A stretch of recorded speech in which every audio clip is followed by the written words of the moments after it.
Hi, Mystery Recapped here. Today, I'm going to explain an action sci-fi movie called Doomsday. Spoilers ahead. Watch out and take care.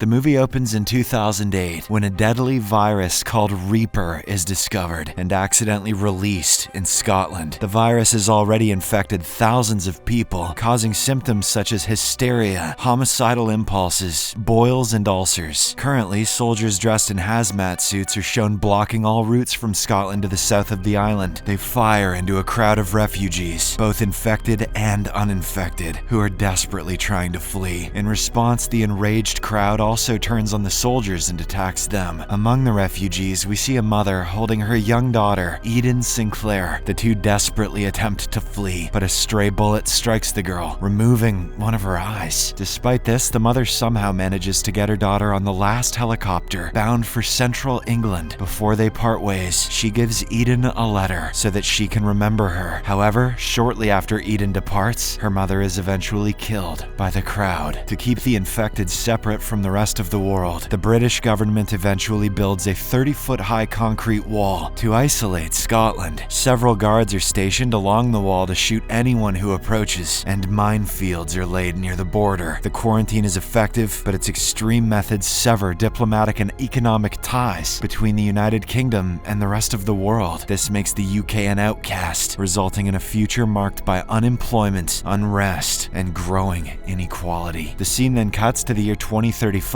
where we meet an adult Eden. She now works in the Special Forces of the Department of Internal Security under Captain Nelson. She has replaced the eye she lost as a child with an advanced electronic prosthesis. This prosthesis has a built-in camera that can record everything and send data directly to her wrist device. One day, a police raid on a slum uncovers a room full of people infected by the Reaper virus, both alive and dead. This means that the virus has resurfaced 27 years after its first outbreak in Scotland. In response, senior officials gather for a private meeting led by Prime Minister John Hatcher. However, it is clear that despite Hatcher's position, he is manipulated like a puppet by a corrupt politician, Michael Canaris. The cabinet, including Captain Nelson, discusses the virus's looming threat and how to keep it from spreading. After much deliberation, they decide to close all bridges leading out of the city and also isolate government buildings. However, after the meeting, Hatcher and Canaris meet privately with Nelson and show him satellite photos of Glasgow from 3 years prior. The images show people moving around the dead city, implying that a cure for the virus was discovered after all. They then discuss Dr. Kane, a scientist who had been working on the vaccine in central Glasgow before the quarantine. They assume that he must have been successful in creating the cure. Therefore, Canaris orders Nelson to send a team to Scotland to locate Dr. Kane and bring the cure. Following this, Nelson selects Eden to lead the team that will be sent to Scotland. She readily agrees, because it is a perfect chance for her to find her mother. Before leaving for Scotland, Eden is met by Canaris, who orders her to return within 48 hours. He then makes it clear that if she cannot find the cure, she should not bother returning at all. Canaris also gives her information about Dr. Kane, instructing her to go to his lab first, and then follow the trail from there. In the next scene, Eden boards a helicopter and soon arrives at the Scottish border wall. There, she meets her new subordinates, Sergeant Norton, Corporals Chandler, Reed, Carpenter, and Miller. There are also two military doctors, Talbot and Sterling, who once worked at the Reaper Virus Research Center, or RIVT for short. The military opens the gates that were welded shut in 2008, and the expedition enters the quarantine zone in 2 armored vehicles. While they're traveling, Eden listens to a recording of the last radio messages from Dr. Kane, who, along with the soldiers, defended the hospital. Through the recording, she learns of the mass deaths, the horrors of violence, and the cannibalism that ravaged Glasgow. Soon enough, they arrive at the hospital where Dr. Kane used to work, but it turns out that it has long been abandoned. Not long after, a frail woman suddenly appears outside in front of the building. Eden quickly orders her team not to approach her, but Chandler believes she needs help. Disregarding Eden's orders, he rushes towards the woman and tries to help her. She soon collapses in his arms, and Chandler is left with no choice but to carry her into their vehicle. At this moment, Eden and her team are suddenly ambushed by a group of savages wielding knives and clubs. These people are covered in colorful paint and tattoos, looking like punk rockers. Eden's team fights back back fiercely and defeats many of the attackers, but Carpenter and Miller are killed in the process. Soon after, the savages begin throwing Molotov cocktails at the armored vehicle. Eden quickly orders the vehicles to be moved to the rear exit, so Chandler and Reed follow her command. Unfortunately, the girl Chandler had helped suddenly awakens and slashes his throat. He crashes into the building, but before dying, blows up the vehicle and his attacker with a grenade. Meanwhile, Reed drives the second vehicle and picks up Eden, Norton, and both doctors, but one of the attackers successfully smashes the windshield with an axe. Another attacker fires a crossbow shot, which immediately kills Reed. This causes the vehicle to collide with a pile of wrecked cars and flip over. The survivors then scramble out of the car and do everything they can to defend themselves. During the chaos, Norton and Sterling manage to flee, but Eden and Talbot, who are wounded in the leg, are apprehended by the savages and knocked unconscious. Sometime later, Eden awakens in captivity, surrounded by savages. She is then confronted by the group's leader, Soul, who appears to be an insane sadist. He violently beats her and demands to know who she is and where she comes from. Eventually, Eden reveals that she comes from beyond the wall, which brings a twisted smile to Soul's face. I knew the wildlings existed. He gleefully says how Kane has been lying to them, claiming there's nothing on the other side. Upon hearing this, Eden asks if Kane is still alive and says she wants to meet him. However, Soul responds that the old man is useless and reveals his plan to use Eden to help them cross the wall. Next, Soul orders his guard to keep a close eye on Eden, insisting that she must remain alive. Before leaving, Soul's girlfriend Viper shows Eden her GPS locator, drops it to the floor, and smashes it under her boot. Soul then arrives at a sacrifice ceremony where he gathers his punk followers and gives a speech about how Kane has been lying to them. He promises they will finally be able to leave this place, and the crowd rejoices. After that, Soul announces to his followers that dinner is about to be served. Shockingly, the dinner turns out to be Talbot, who is roasted alive on a massive grill. After the man finally passes, the savages cut him into pieces and proceed to eat. Could use some salt.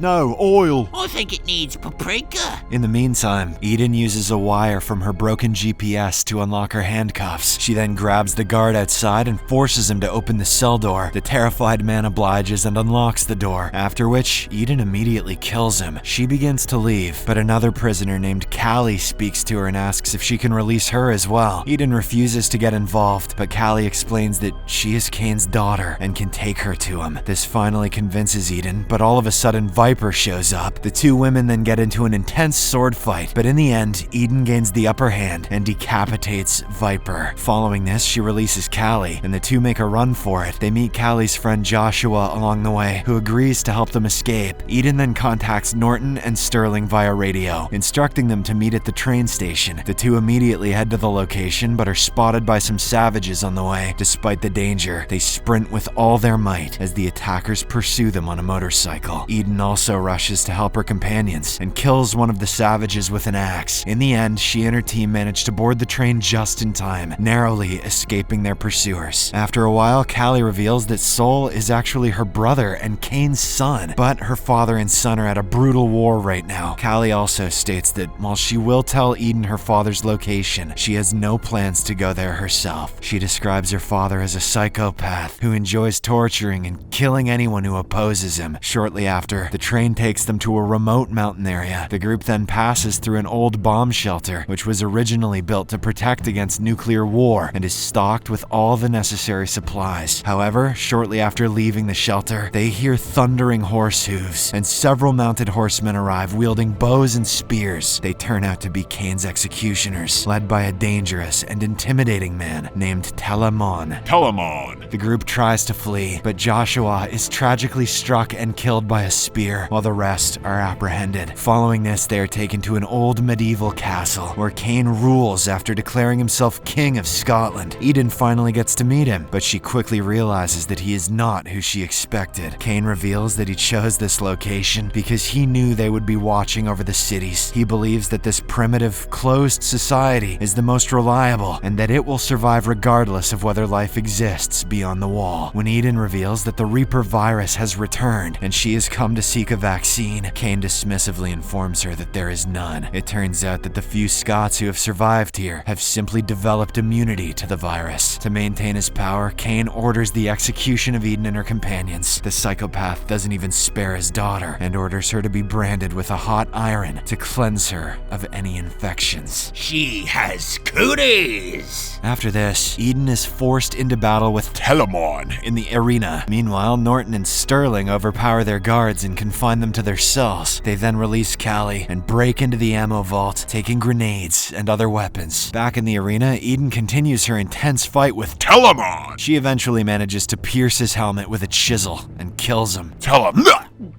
This enrages Kane, who orders the execution of the prisoners. But before they can act, Norton blows up several sections of the castle with grenades. Amidst the chaos, Eden and her companions fight their way out. They manage to escape on horses, but Kane also sends a pursuit after them. Next, our heroes hide in the bomb shelter, surrounded by a variety of useful items, such as a luxury Bentley and a radio telephone. But before they can depart, Kane's men arrive and launch an attack. They immediately shoot Norton with a bow and tragically kill him. Eden is devastated by the loss of her friend, but there is no time to grieve. The remaining three quickly climb into the Bentley and drive away to the city. On the way, Eden contacts Canaris by phone, informing him that the task is complete and asks him to come near the quarantine wall. The latter is thrilled by the news and immediately departs in a helicopter to meet them. However, the danger is far from over, as Eden's group is met on the highway by several cars and a bus led by a group of cannibals. Sol, who is consumed with anger by the death of his girlfriend, commands the attack. During the frantic chase, many of the savages' cars collide, leading to all of their deaths. A desperate Sol then leaps onto the roof of the Bentley and even manages to crawl inside for a moment, but Eden pushes him back out and accelerates the vehicle. The savages then start throwing blade saws at the Bentley, but one accidentally hits their own boss in the neck. As Sol clings to the roof, Eden plows the car directly into the bus that the savages used as a roadblock. This causes the bus to explode and ultimately decapitates Sol, just like his girlfriend. After the chaos subsides, a helicopter lands in front of them, from which Canaris emerges. He demands the cure for the virus, and Eden hands over Callie to him. She explains that because the girl has developed immunity, getting the vaccine from her blood will be easy. Hearing this, a pleased Canaris reveals that he doesn't intend to use the vaccine right away. Instead, he wants to wait until the pandemic consumes the entire world. As the sole owner of the vaccine, he plans to become a hero and seize control of the planet. Canaris then asks Eden to come with him, but she refuses and gets back into the car. Instead of returning to London with the others, Eden travels to Glasgow to find her mother, but she is devastated to learn that Mom has already passed away. As Eden looks at her pictures while crying, Nelson visits her. The two talk for a while before Eden hands him a recording of her conversation with Canaris, which she captured with her cybernetic eye. Upon returning to London, Nelson delivers the tape to the news channels. This exposes Canaris' treachery to the world, which eventually leads to his doom. In the final scene, Eden returns to the savages' base and shows them the decapitated body of Sol. However, instead of getting upset, they all start cheering and welcome her as their new leader. Subscribe for more videos like this,